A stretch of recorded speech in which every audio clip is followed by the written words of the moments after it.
Hello everyone, welcome to our channel. So आज जो है हम लोग जो है नॉलेज एंड करिकुलम का जो एग्ज़ाम होने जा रहा है, जो कि एक सेकेंड ईयर का सबसे फर्स्ट पेपर है। सीआरएसयू का जो होगा या फिर एमडीयू से अगर आप हो, सो ये मोस्ट इम्पॉर्टेंट क्वेश्चन है। वैसे तो जो सीआरएसयू में 2017 में जून में ये क्वेश्चन पूछे गए थे, तो एक बार देख लेते हैं कि किस तरीके से क्वेश्चन आए थे। तो अभी हम 2017, 18, 19 तक जाएंगे और जो पीवाईक्यूज़ है वो कवर करेंगे। जो लेटेस्ट वाले जो क्वेश्चन हैं वो तो आपने देख ही रखे होंगे, बट जो पिछले पुराने वाले हैं जो लास्ट 10 ईयर में आए हैं वो भी हमें देखने ज़रूरी हैं। ठीक है, तो वैसे तो ये टेलीग्राम पे मैंने ऑलरेडी अपलोड कर रखे हैं। सो सबसे पहले एक बार समझ लेते हैं। पैटर्न बिल्कुल सेम है, क्वेश्चन भी सेम है। मैक्सिमम मार्क्स इसके 80 रहेंगे। 3 घंटे का एग्जाम रहेगा। Attempt 5 question in all. Question number first is compulsory. सबसे पहले आपको यहाँ पे कोई भी 5 क्वेश्चन करने हैं, लेकिन पहला जो प्रश्न होगा, पहला जो क्वेश्चन है वो कंपल्सरी है, वो करना ही करना है, उसमें कोई ऑप्शन नहीं है। Attempt other 4 question selecting 1 question from each unit. All question carry equal marks. यहाँ पे एक लिमिट सेट करी गई है, ऐसा नहीं है जैसे बहुत सारे बच्चे ग्रेजुएशन करते हैं या मास्टर डिग्री करते हैं तो उसमें कोई 8 या 9 क्वेश्चन होते हैं, तो अपनी मर्जी का कोई भी हम 5 आंसर कर सकते हैं। बट यहाँ पे ऐसा नहीं है, यहाँ पे लिमिट सेट करी गई है। तो ऐसा क्यों करा गया है, उसके पीछे एक कारण है, वो मैं बताती हूँ। बट पहले ये समझ लेते हैं कि यहाँ पे जो 4 क्वेश्चन जो बोले गए हैं वो हर एक यूनिट से हमें अटेम्प्ट करने हैं। और हर एक यूनिट का मतलब है कि जो हमारी किताब बनाई गई है, जो पर्टिकुलर जो नॉलेज एंड करिकुलम की जो किताब बनाई गई है बीएड के अंदर, उस हर यूनिट के की नॉलेज हर बच्चे को, हर एक लर्नर को होनी चाहिए, क्योंकि वो एज अ टीचर यहाँ पे पढ़ रहे हैं और आगे स्टूडेंट को तभी पढ़ा पाएंगे जब उन्हें इन सब चीज़ों की नॉलेज होगी। इसीलिए ये चीज़ सेट करी गई है। और सारे क्वेश्चन जो हैं वो इक्वल मार्क्स के रहेंगे। नंबर 1 जो क्वेश्चन है वो शॉर्ट नोट के ऊपर है। तो भाई शॉर्ट नोट की कोई गारंटी नहीं होती और ना ही कोई यूनिवर्सिटी में बताया जाता है, या फिर कोई भी ऐसा बंदा नहीं है जो शॉर्ट नोट पक्का यकीनन बता सके कि यही क्वेश्चन छपेंगे। उसमें सिर्फ और सिर्फ जो होता है पीवाईक्यूज, जो मैं अभी अब बता रही हूँ इन्हीं में से ही आएंगे, बट आगे पीछे हो सकते हैं। कई बार क्या होता है सिर्फ 2 शॉर्ट नोट पूछते हैं, कई बार 4, तो यहाँ पे 4 है। जैसे कॉन्सेप्ट ऑफ नॉलेज पूछ लिया, ठीक है, मतलब ये मेजर जो आपकी बुक में से किसी भी टॉपिक से उठा के शॉर्ट नोट पूछ लिया जाता है, ठीक है। तो कॉन्सेप्ट ऑफ नॉलेज हो गया, मेन फीचर ऑफ नेचुरलिज्म हो गया, करिकुलम के बेसिस हो गए, फैक्टर इफेक्टिंग करिकुलम चेंज। जो करिकुलम चेंज हुआ है उसको कौन कौन से फैक्टर प्रभावित करते हैं। सो ये तो फर्स्ट क्वेश्चन था, जो कि एक जो पार्ट है, एक पार्ट जो है वो 4 नंबर का है, तो 4 आपको अटेम्प्ट करने हैं, तो 16 नंबर यहाँ से आएंगे। अगर आपको अटेम्प्ट करना ही है, कोई ऑप्शन नहीं है आपको, तो एटलीस्ट आपको जो है ये करके जाने हैं। यूनिट नंबर जो 1 है उसमें सिर्फ 2 क्वेश्चन पूछे गए हैं और कोई एक अटेम्प्ट करना है, ये भी 16 नंबर का है। अब बात ये आती है कि 16 नंबर में आपको कितना लिखना है। 16 मार्क्स के लिए आपको 4 टू 5 पेजेस मिनिमम भरने ही भरने हैं, ठीक है। और मेन पॉइंट्स लिखना है, फ्लो चार्ट ज़रूर बनाना है, ठीक है, हैंडराइटिंग क्लियर रखनी है, ठीक है। सो इस प्रकार से, और मैंने इसके ऊपर एक और वीडियो भी बनाया था कि आपको जब आप एग्ज़ाम दोगे तो आपको कौन-कौन से मेजर पॉइंट्स याद रखने हैं, तो वो आप प्लेलिस्ट जाके चेकआउट कर सकते हो।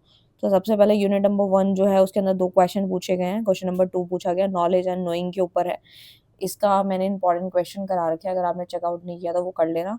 Describe the sources of knowledge and method of acquiring knowledge, ये भी एक क्वेश्चन काफ़ी इंपॉर्टेंट है। एंड थर्ड क्वेश्चन जो आता है वो आता है describe the contribution of teacher in assimilation and dissemination of the information and knowledge. यहाँ पे जो है हिंदी इंग्लिश मैंने दोनों लेके चल रही हूँ, क्योंकि कई बच्चे यहाँ हिंदी मीडियम वाले भी होंगे, तो उन्हें भी ये साथ साथ क्वेश्चन समझ आ जाए कि सूचना और ज्ञान के एकीकरण और प्रचार में शिक्षकों का योगदान क्या है, वर्णन कीजिए। ज्ञान व ज्ञानी क्या है, ठीक है, इस प्रकार से।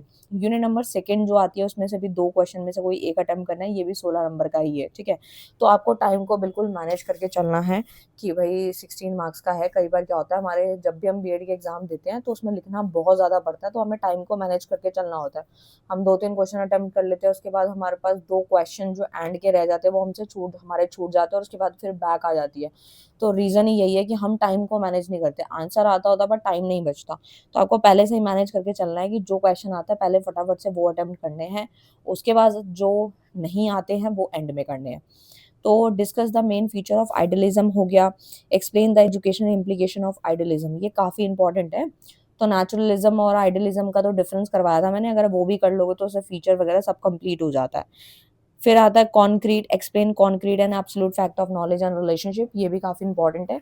यूनिट नंबर 3 जो है उसमें से आपसे पूछा गया है कि भाई करिकुलम का प्रोसेस वगैरह पूछा गया है और इसकी थ्योरी पूछी गई है डिटेल में, ठीक है। तो नेक्स्ट जो आता है वो क्या आता है, वो आपका शॉर्ट नोट के ऊपर है, मतलब वो तो ऑप्शनल में था, ये 8 मार्क्स का है, ये भी 16 है, तो दोनों अटेम्प्ट करने पड़ेंगे अगर आप 7th अटेम्प्ट करोगे तो curriculum as a product, problem centre design, ये सब जो क्वेश्चन थे, तो यहाँ पे ये समाप्त होता है। नेक्स्ट जो आता है, नेक्स्ट भी वही है। नेक्स्ट पे आती हूँ नॉलेज एंड करिकुलम का, ये जो CRSU का 2018 का ही है ये, ठीक है। तो इसके अंदर क्या है, सेम वही पैटर्न है, कोई बदलाव नहीं है।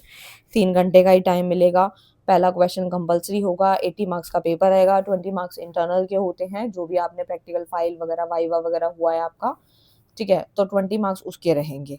तो ये भी CRSU में पूछा गया था और शॉर्ट नोट के ऊपर है, जैसे यहाँ पर पूछा गया था आपका, जैसे कि पूछ लिया करिकुलम कंस्ट्रक्शन हो गया, या फिर relationship between theoretical and practical knowledge हो गया, बिलीव एंड ट्रुथ पे हो गया, तो ये तो कंपलसरी है।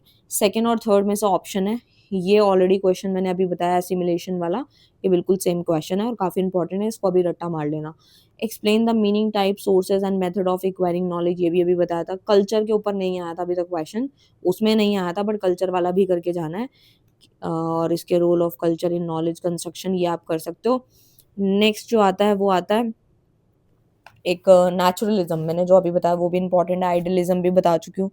करिकुलम थोड़ा डिटेल में पढ़ना है आपको, उसकी थ्योरी भी बताई मैंने। और डिसिप्लिन सेंटर डिज़ाइन का शॉर्ट नोट है, लर्नर सेंट्रल डिज़ाइन हो गया, ये सब। करिकुलम जो चेंज हो रहा है उसके कौन-कौन से फैक्टर उसको प्रभावित करते हैं, इस प्रकार से क्वेश्चन पूछा गया था। ये 2019 के अंदर पूछा गया क्वेश्चन पेपर है, जो आपके सामने है। इसके अंदर मैं सारे लेके चल रही हूँ, ठीक है? तो 3-4 पेपर मैं लेकर चल रही हूँ और इसी में से क्वेश्चन बनेंगे मोस्ट प्रोबेबल, ठीक है? तो सबसे पहला फिर से वही है, 5 क्वेश्चंस हैं और क्वेश्चन नंबर फर्स्ट कंपल्सरी है, शॉर्ट नोट के ऊपर है, जो कि रीजनिंग एंड एनालिसिस का डिफरेंस पूछा गया, स्टूडेंट टीचर का रिलेशनशिप पूछा गया, करिकुलम के कैरेक्टरिस्टिक, मतलब ये मान लो कि करिकुलम के फीचर तो अच्छे से रट्टा मार ही लो। नेचुरलिज्म, आइडियलिज्म, ये भी आपको रट्टा मारना है, ठीक है। नॉलेज एंड नोइंग भी काफ़ी बार पूछा गया क्वेश्चन है, काइंड ऑफ नॉलेज भी आपसे पूछा गया है। नेचुरलिज्म ये मैंने आपको अभी बताया यूनिट नंबर 2 से।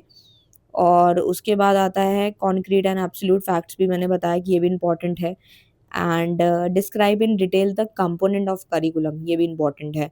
Different approaches of curriculum theory, ये भी इम्पोर्टेंट है। एंड साथ ही साथ डिसिप्लिन सेंटर डिज़ाइन, और ये तो आपका शॉर्ट नोट में भी आ सकता है, तो ये तो आप थोड़ा सा भी पढ़ लो तब भी सफिशिएंट है, अगर ज़्यादा नहीं पढ़ना तो। एंड करिकुलम चेंज, ये भी मैंने बता दिया, बिल्कुल सेम ही क्वेश्चन है, तो इस प्रकार से है।